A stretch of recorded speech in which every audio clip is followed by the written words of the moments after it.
How we doing, folks? Your host Moose here on the Pitt Panthers Football Network, and we are finally underway with the 2021 season here, season 6 of our Pitt Panthers football dynasty, and we've got week 1 completed, finally in the books. That means we're going to be playing here week 2, so we'll recap what happened around the country in week 1 and get into our week 2 preview. You can see ACC football, Boston College and North Carolina emerge victors. Wake Forest and Georgia Tech unfortunately come out losers to a pair of group of 5 programs, so disappointing starts for them. Georgia Tech breaking in a new coach this year. Maybe they should have kept Lane Kiffin around as they end up losing to Tulane in week 1. Around the top 25, Michigan emerges victorious over Arkansas 31-20. Washington holds on to beat Wisconsin 35-31. They actually come from behind with a late touchdown pass thrown by true freshman Tristan Richards. He comes in and wins the game. They had a pick 6 as well in the fourth quarter that helped them come from behind. But look at this. Tristan Richards, 5 of 6 for 39 yards and a touchdown on the final drive after Pearson came out of the game. He had 2 interceptions. I'm not sure if it was via injury, as he was 10 of 16, which isn't terrible, but he did have 2 interceptions and a touchdown. Casey Pearson, their redshirt senior quarterback. Tristan Richards comes in and leads them to victory. So quarterback controversy on our hands. We'll have to wait and see. But what a game it was. Washington comes out with the win. Texas A&M 38-21, easy victory in the Texas Classic over Navy. And then Ole Miss 35-26 over Nebraska in the Cowboys Classic. And then the game of the week, Georgia 49-28 over Alabama. They went up 35-0 at halftime in Tuscaloosa. Alabama's dream of repeating as national champions may be dead after week 1. What a game here. A pick 6 for McIntyre. Carter Ford with 4 touchdowns, 2 passing, 2 rushing in the first half. Brian Hand did try and lead Alabama back with 3 touchdowns in the second half, but Georgia ran them out of their own building for a 49-28 victory. Matt Perry, whoever's the quarterback for Alabama, I think it's Matt Perry, but it might be Miles Perry. Just a horrific game. Matt Perry, 144 yards passing, 12 of 35 completion percentage, 34%. He was terrible. Brian Hand had a great game, 97 yards. They should have ran with him. He had only 15 carries, 3 touchdowns. Carter Ford for Georgia, 210 yards passing, 2 touchdowns. Did throw an interception. He did run for 2 touchdowns as well. So huge game there for the Georgia boy, leading them to victory. Morris, we talked about him as arguably the best receiver in the entire country. He proves it here. 7 receptions for 181 yards and a touchdown. 100 yards after the catch. Incredible day. Incredible upset. Georgia surely back in the top 25 with an upset victory over number 1 Alabama. And we look around the rest of the country just to take a look at some of the other games. Boise State with a win over Troy, 49-35. So after a really bad year last year, 2-10 or 3-9, they get back on the right foot. Vanderbilt 16-10, barn burn over Middle Tennessee State. Hawaii beats Western Kentucky. Arizona State loses to UTSA. Utah barely comes away with a victory over Utah State in overtime. BYU knocks off Arizona as well. Very interesting week for the Pac-12. Up and down, that is for sure. But some big games, and none bigger than Georgia knocking off number 1 Alabama, which I would expect means we're going to move up in the polls without even playing a game. We do get some recruiting news. Justin Mackey is a tackle that we weren't targeting. We didn't have any points on him, but we were looking at him. He decides to go to Florida State right off the bat, insta commit, so they pull him in. Not the end of the world for us. We have a ton of targets, ton of open scholarships, and so we'll continue searching for plenty of guys to bring into the blue and gold here at Pitt. But some huge news. Obviously, you see the stories from around the country, and we get a look now at the top 25 following the Alabama loss. They fall completely out of the top 10. Clemson takes over as the number 1 team in the country. We move up from 8 to 7. Everybody else basically shifts up 1 spot. No real movement because there weren't a ton of big games. I think Ohio State falls out of the top 25 without even playing, because by virtue of the fact that Georgia jumps into the top 25. I think Ohio State was 25, so they fall out. Alabama drops all the way back to number 11 after their loss to Georgia, who comes into the polls at number 24.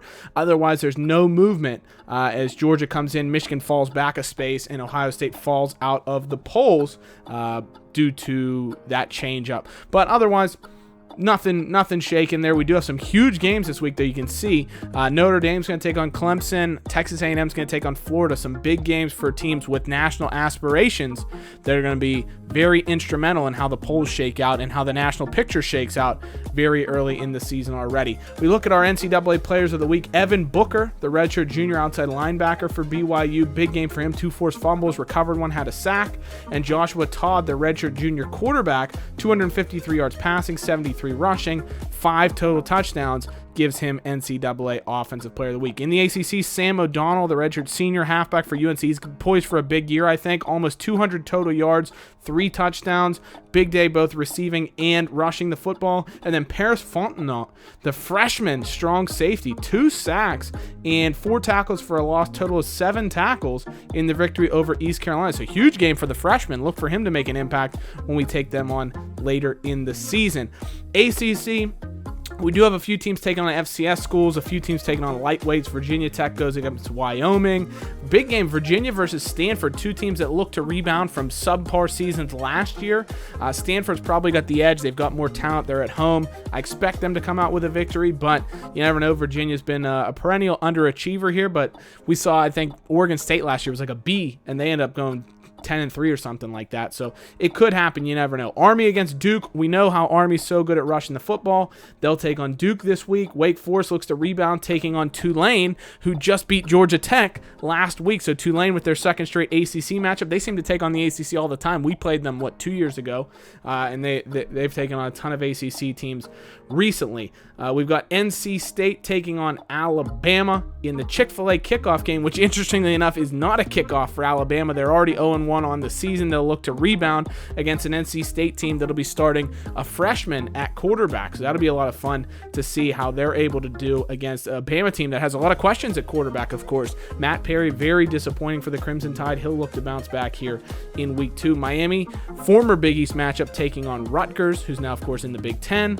Ole Miss, Georgia Tech. That's going to be a tough game for Georgia Tech after losing their opening week matchup to take on a top 10 team in Ole Miss. That should be a tough one for them. And then Syracuse taking on UNLV. Syracuse, very good this season. I think they're a dark horse team in the ACC, one to watch because they're going to have a very good offense. So that should be a great matchup. Notre Dame taking on Clemson, of course, is one of the marquee matchups of the entire week. The Tigers, #1 overall. Remember what happened last year? They lost their first game of the season at home to Kent State, I believe it was. Then they end up running the table all the way into the ACC championship game. They're going to look to get off on a better foot this year against a very solid Notre Dame team that is very stout offensively. Should be a great matchup between the Tigers and the Fighting Irish, so we're looking forward to seeing how that game plays out. The rest of the top 25, of course, a lot of FCS opponents for a lot of the big name teams. They got to start it off on an easy foot. Cal takes on Colorado, so they open things up with a Pac-12 matchup. Cal, of course, they have a good talented team, but I think they overachieved last year. Their defense was a big question mark, so it remains to be seen if that will be an improvement from last season, because they were like number 3 offense in the country, but number 120 defense in the country. So they look to improve on that. Big game of the week, Texas A&M at Florida in Gainesville. It's an incredible matchup. You got Clint Franklin, who's #1 in the Heisman race right now. Obviously hasn't played a game yet, but as far as Heisman favorites are concerned, he's #1. He's going to have his first real showing against a top 10 team right out of the gate to prove, is Florida a national contender, #1? As well as, is he a Heisman contender, and can he go up against a Texas A&M team that many people are saying is more talented than Florida and might be the most talented team in the SEC. So we'll see how that shakes out. Another great ranked football game is going to be Oregon versus Penn State. The Ducks, they get a benefit of a good ranking because they do well in the Pac-12, but I don't know how talented their team is. You can see their overall ranking is just a B+. Penn State at home, probably the better team overall. I think they're going to come out with the victory, but it should still be a good matchup there at Beaver Stadium. Of course, hostile environment, we know, and so it should be a tough game for the Ducks, no doubt about that. Penn State breaking in a new quarterback, if I remember correctly, as well. So it'll be interesting to see how that goes. West Virginia, they'll be starting to transfer at quarterback that came from Texas A&M. Aaron Miller, I believe is his name. That'll be the starting quarterback for West Virginia. Comes over from Texas A&M to help them improve their roster. That was one of the big positions that they were lacking in. So we'll see how the graduate transfer does for the Mountaineers against an Iowa team that wants to rebound from a 4-8 year. Last year, West Virginia, of course, made it to the college football playoff before we knocked them off.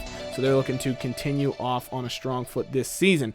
Texas hosts USC, and it's not the most talented USC team you've ever seen. They were very good 2 seasons ago when they went 11-2 or 12-2. I can't remember off the top of my head. But then last year they regressed. I think finished 8-5 maybe. Something along those lines. Texas was very, very good. Finished, I believe, 10-3, 10-2. Then went in and lost, if I remember correctly, in their bowl game to Cal. So Texas looking to prove they're a national contender this year. Minnesota taking on Oregon State. A lot of fun matchups this week. And then finally, of course, your Pitt Panthers taking on the Tennessee Volunteers away from home. Remember, at Neyland Stadium. It's going to be a great game because Tennessee's a very, very good team. I think you'll remember they made the SEC championship game, I believe, 3 seasons ago, maybe 4 seasons ago. So they have the pedigree. They always seem to have a very good team. Of course, they're in a tough conference, so their record doesn't always reflect it. I want to say last year they went 8-5. You can fact check me on that in the last video where we showed what their record was last year when we showed the schedule graphic. And not only are they a very good team, but they're in one of the most hostile environments in college football. One of the few stadiums that's over 100,000 people. Neyland Stadium is going to be a great, great Saturday for college football. It's going to be beautiful. No matter what happens, it's going to be a very, very pretty game. I'm excited to be able to play in such a historic venue, and that's going to make it a really fun time. That said, Tennessee has a good team. They're well-rounded. Their kicker and their punter are their 2 best overall ratings, but you can see they have a lot of talented players. They have a redshirt freshman quarterback who's very, very good, and they do have a graduate transfer at halfback as well that really strengthened them out up there. Jerron Ware comes over. He's going to be a very good player. But John Gooden, his first career start, the redshirt freshman, redshirted last season, 88 overall. Doesn't have very much speed. He's a guy that can sling the football around. Good throw power, good throw accuracy already. So expect him to do very, very well and just manage the game for Tennessee. He doesn't have great awareness, but he's got a very good arm, and he knows what to do with the football. If he has to come out, though, Adam Tyler, the freshman, 90 speed. So he's got a lot of pace and a lot of agility to get around the football field and really change up what we have to do defensively if he comes into the game. Jerron Ware is their starter at halfback, 90 speed, good, solid, well-rounded player, and I expect him to have a nice game for them. Nicholas Mills, impact player because he comes back from last season where he ran for 833 yards as their number 2 back. Had a very good year. Expect him to see the football as well, but Jerron Ware came in to be their number 1 back, and I think he's going to feature in a good quantity there. That said, they definitely have some talent at the running back position, especially with guys that'll be back next season as well. Wide receiver, Jeremy Thompson, the senior, 93 overall, good player. Thomas Warren's a very good player. Baker's solid. Leonard is okay. He's one of the speed demons on the team, as is Warren. Thompson, 28 catches last season, their number 1 returning pass catcher. Decent player. I mean, there's no doubt about it. They have some talent. They have some speed. Thomas Warren, I like him a lot. 93 speed. He's never done anything in his collegiate career. He hasn't really gotten the opportunities, but he's a good player. So he's definitely going to be looking to get past his career high in catches in a game, which is 1 coming into this season. But look at him. He's a good route runner, has good speed. Definitely a guy that can make an impact. John Baker as well has never featured. A redshirt senior who's gone all this way in his career and never caught a pass. He's finally getting an opportunity. Ernest Leonard, true freshman, 93 speed, 81 overall. He's a guy to watch for in this game. The slot receivers have done well against us in the past, and I think he can make an impact for sure. Eric Harper at tight end, the senior, same thing. Hasn't got a ton of opportunity in the past, but he's a great player. 93 overall, 5 career catches. This is a year when he's going to really want to try and break out. Ray Nelson, the backup there, is solid, as well as Tariq White, the freshman. He's a guy that I think will be a big impact player 2 or 3 years down the road, even though he's not going to get the opportunity this year. Their offensive line is solid. Evans is good. Sheldon Holiday's okay at left guard. Redshirt junior, 78 overall. Center, they're very good. Kerry Miller, 90 overall. Unfortunately, Jimmy Daniels not going to start, but he'll be their starter at center next year. Josh Robbins, the true freshman. Pretty good for a true freshman, I will say. 79 overall is a very good rating.